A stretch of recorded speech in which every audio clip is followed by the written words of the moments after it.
guys, we're back with Michael Lafleur, part 2 of a conversation that we hated to pause. It is the limitation of 28 minutes. Of 28 minutes. Yeah. I've had many people say, guys, can you do it longer? And I'm like, well, that's just that's not the way that TV works. It's just, that's the way But it goes. Let's pick it up. I'm with you guys. Go back a ways, guys. I would recommend listening to part 1 because we're going to carry on that conversation with David Peck here in Baxter's office. And this is so now what we kind of had set the table for what this gospel of union means practically in our lives, living holistically, not living in a severed state. And I would love for you to pick up from there, Michael. Can I just say, Michael, go can I ahead, just throw in a quick footnote? I don't even like the phrase gospel of union. Okay. That's where I'm coming from, and I think there's a lot of us out there that are good news of union.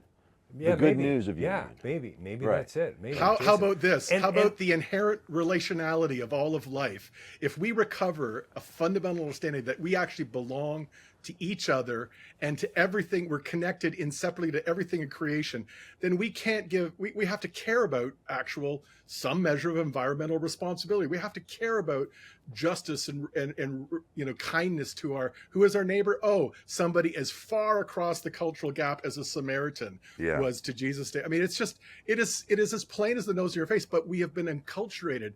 What's been in our lenses, especially once the virus of empire got in through Augustine and then take the Neoplatonic thought that's just continued on. People talk about long COVID. Forget it. Long Neoplatonic dualism, long dualism. David, it's lingered for 2,000 plus years inside the Christian story, and it completely negates the relationality, the connectedness, the inherent belonging of everything to each other. And Michael, talk in great terms. Go ahead. Yeah. We like to think we're postmoderns. We're just all children of the Enlightenment still. There's an episode for you. Let's talk about what that means. But really, we're still so caught in the 2 + 2 = 4 model. And if you haven't seen the episodes with Paul Gulf, and there's 2 parts of them where Jason and I were able to have a great conversation with him that's clearly on hold for another time. But we talked about 2 + 2 actually equaling 5, and what did that mean? But anyway, all that to say, we're still so rooted in a way of seeing that's just, it's dysfunctional, it's broken, it's the not yet. We haven't we haven't graduated to where we actually are. What does that even mean? I don't even know on some level, but it's about and the presence. legacy of that severance dynamic in sort of so many different ways it's played itself out, right? That we would somehow think the Father's different than the Son. Well, there's one of the first and most foundational severances. I mean, it's just, there's so much that Western, Greek Enlightenment thought has left with us that we really have to unlearn and rethink. I like to talk about reimagine. Brueggemann's great quote: "The church meets to imagine what life might be like if the gospel were true." And I just turned that on and said, the gospel is true. This beautiful message of inclusion, of belonging, of interconnectedness, of inseparable relationality is the most beautiful thing in the world. When you discover it, it frees you up to dare to embrace your belovedness and to embody that belovedness Michael, in how you relate to others. I couldn't help but think of the Gandhi quote, where, and I'm sure this is a paraphrase, where he says, Christianity, it's a good idea. Let's start living it like the exactly. Start living it like the one who first embodied it, and before all the accretions. And of course, that's always the challenge, Jason. Pulling back to the first episode you were talking about, we don't even still realize what's still in our lens, or what's kind of stuck now in our lens. We hit a bug or something, right? And we've been looking through a blurry lens or a tinted lens, and we don't realize that there's a stigmatism. There's something that's hindering us from actually still seeing more of what is. And I think this is why every time I teach, I'm always teaching in seminars or conferences or whatever it might be, weekend retreats, what's in your lens is the question I keep coming back to. And we've got to keep asking it about ourselves, and hopefully have a community of friends who think a little differently than we do, maybe other cultures, even for me, other faith traditions. And I say, help me realize what's in my lens. I'm not seeing stuff as clearly. It requires humility. We have a phrase, I don't know, but he's good. And then for me, there was the resetting, and it's a continual life style of resetting my lens around what does love look like. Of course, love being Beautiful. personified in Christ, and so what does that look like? I got to tell you though, I could geek out on this Severance TV show because as we're talking, I'm like, it's an amazing show. First of all, for anyone, it's an Apple television show. There's two seasons, but I have these conversations with my daughter just about the storytelling, but the idea that they're these people that have lives, the dualistic lives, two lives, and one side doesn't talk to the other, and the impact it has on relationship, the impact it has on everything, the way in which you can manipulate and control. The corporation controls the workers, and I'm amazed by it because I'm thinking, we want to have a practical conversation about what it looks like in your life. You referenced the first evidence of this union gospel was in your marriage. And that's where the rubber hits the road for me. As a relational guy, I'm like, look, all day long we can talk about theology and we can geek out on stuff, but where does it actually, why am I sitting at this table getting chills talking to you? Because I know where it's transformed my relationship with my wife, where it's transformed my relationship with my kids and how I love them, and how it's brought meaning and purpose and destiny and future for my grandkids, and how it works with my neighbor. And so I'd love for you to speak to anything I've said, but the practicality of this beautiful message that we're talking about. Yeah, clearly the legacy of the darkness, whether centuries or millennia of institutional kind of reinforced notions of division, of disconnection, of not being part of one another, the severance dynamic that has actually been now fully enculturated inside religious or so-called secular societies and systems for like generations. We just don't realize that there's a lumen that's been running, Right. running way too much of our sense of humanity, right? Without spoiling it for folks, that what I'm intrigued by, Jason, and it'll tie right back into your question you just asked, is, and this isn't spoiling it for anyone who hasn't seen the series yet, but in the first episode of season 1, you realize that Mark, the main character, is actually done this to deal with unhealed and unbearable pain, Right. emotional, spiritual pain. And this is such a profoundly wide-reaching conversation that our society needs to have. Yep. And to me, what the beautiful gospel of our unconditionally being loved, beyond all earning, deserving, rewarding, being able to know a place of safe embrace inside this community of friends who've lived from eternity as this self-giving, other-centered, self-giving, radically forgiving, co-suffering community of friends.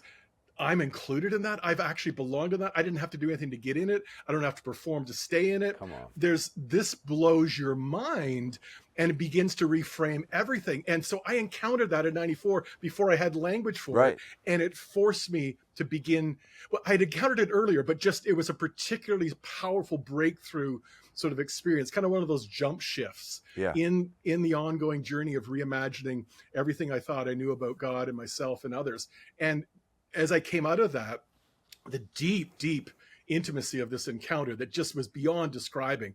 I remember fumbling to try to tell a friend that David and I know from years ago. His name is Lance, and he was so tender with me, even though he would have been naturally a skeptic. And he just said, "Wow, it sounds like this had a deep impact." And I arrived home to talk to my wife that night. I couldn't even explain it to her. But I know, Jason, for the next 6 months, as I just, we go to sleep at night. Sometimes I just would look at her as she's falling asleep, or maybe in the morning when we wake up, and tears would gently come to my eyes, a little bit of shame and regret, but mostly, my gosh, this most extraordinary person I've been given the gift of getting to know. Yeah. And in my own fear and pain, I've allowed myself to sort of pull away, and I've allowed distance and fear and Yeah. insecurity to drive that relationship. And I felt like the deep metanoia, the deep repentance, was to just embrace the pain, but trust that there was a grace that could heal that because it was starting to heal me up. It took a long time for some of those things to sort of re-warm and reawaken in our relationship that then has given us a much better place a number of years later. But it was unmistakably one of the absolute indispensable signs Yeah. and wonders of that renewal. Not gold dust, Yeah. not gold teeth, not the unusual manifestations. Bless people who had those. Some of us who were stuck in our frames had to get really shaken out of them. Yeah. And I'm saying that for insiders who know what I mean. And it was just almost humorous. The stronger our framework was to resist this love and this particular way it was coming, the more some of us seemed to get hit with unusual packaging, let's say. Yes. And yet the legacy of it was, okay, marriage, family, all of my relationships with other fellow believers, fellow pastors. Yeah. We've discovered the gift of each other, not as competitors, but as co-journers, as brothers, a band of brothers. And it just 3 hours a week, everybody drove from an hour away plus to spend time together, sharing life, getting vulnerable, beginning to dare to know that we could be loved as we are, and we could open up and start to own our stuff and our pain. I mean, it just rippled across so many fronts. Within a year, we began to say, where have other wounds happened in our society and in our world around us? We're supposed to be a blessing to all the peoples of the earth. Why is there such brokenness in our story in Canada with our Indigenous people? And maybe in the US, it's with other, cultural groups or other parts of your story.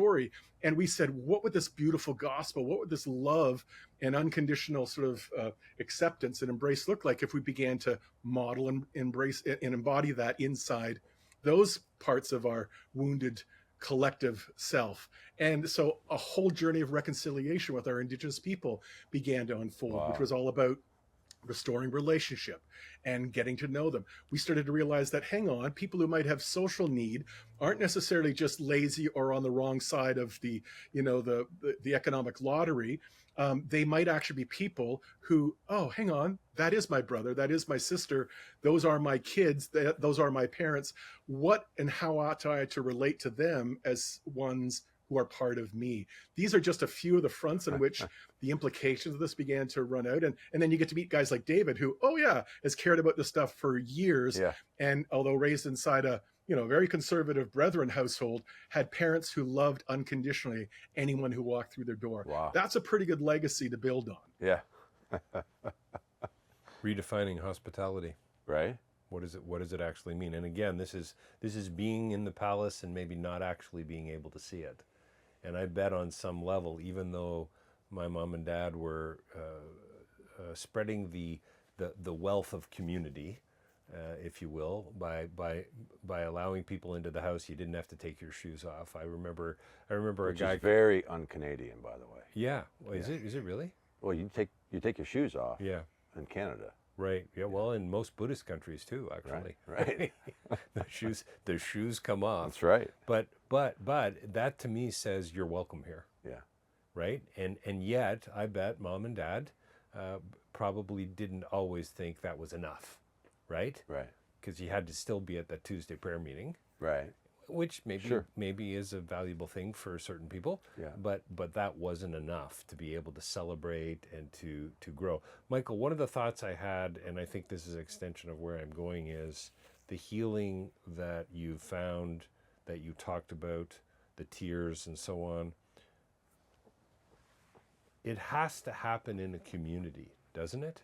Yes. Absolutely. I mean, the miracle is embedded in community, it seems to me. And this is where I become kind of like an anti-charismatic, really, right? Because for me, it's not about the Ernst Ainsley, sorry for the reference. Unless we're talking about films, then you're quite charismatic. That's right. That's awesome. Yeah. But carry on. But that healing like experience, right? No, I haven't experienced that. But you know what? I have experienced healing within a community because of our friendship. Right. Because of the places we've been able to explore together and still haven't yet explored. Right. And there's a part of me that knows, and I think there's something so beautiful about this, that knows that I could pick up the phone anytime and call you, and you'll probably answer and be willing to chat, but also genuinely pleased to hear from me. That's community. That's healing. That's perichoresis. Right. How do we continue to emphasize that? Bold, italics, capital letters. Yeah. That's what I want to hear more about. Anyway, all that way to sort of get back to, is that truly where the miracle occurs, in the community of others? So there's a great quote I like to pull up, and again, you asked what I do. I produce a lot of content. I just don't make it. I haven't got the platform to make it available yet. But there's a great quote that says, I think it's a Moltmann quote. So it just, those are such great quotes.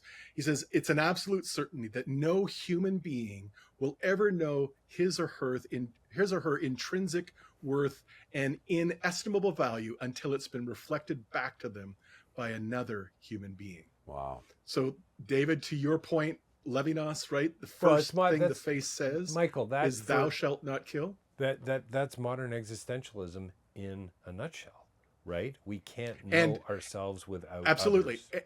Period. And in my story, we stumbled into, because we had a common, profoundly transformative, charismatic experience. If I can, I'd hate the labels because it transcended anything that could be defined and packaged. But many of us had something that had a lot of commonality to it, and we dared to begin to open up and share life together. It could have easily fizzled out and dying. We would have just gone back to old ways of thinking, stinking thinking, and being and performing and hiding.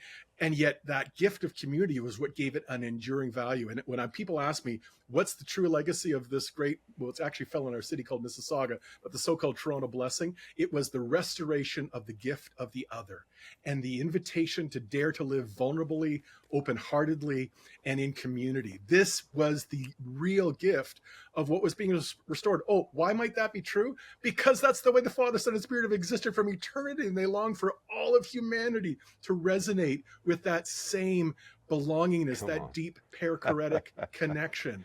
That's the mission of God. And then when you say, hang on, if that's the mission of God, then what's it look like for the glory of God to come on the city of Mississauga or Toronto, or to just transfer? It looks like relationships being healed at every level. It looks like humanity becoming fully alive. So it's absolutely where the what, so what, and now what of this beautiful gospel has to go. And it's an ongoing process. As I said earlier, offline, it's recursive, it's not linear. We don't go, oh, now I've got this.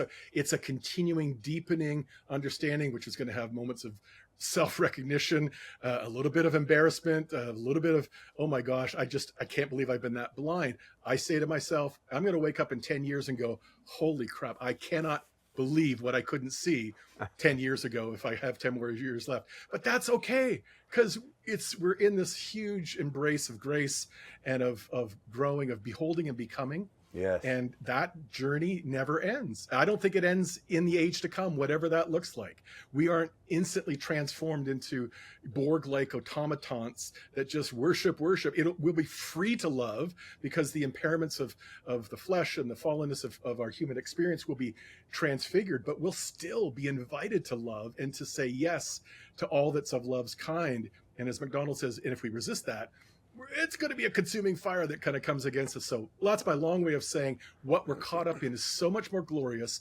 intrinsically relational, and actually is an invitation for us to dare to know what it means to be authentically human, genuinely ourselves, and fully alive. Come on. I feel like we should all just break into just as I am right now.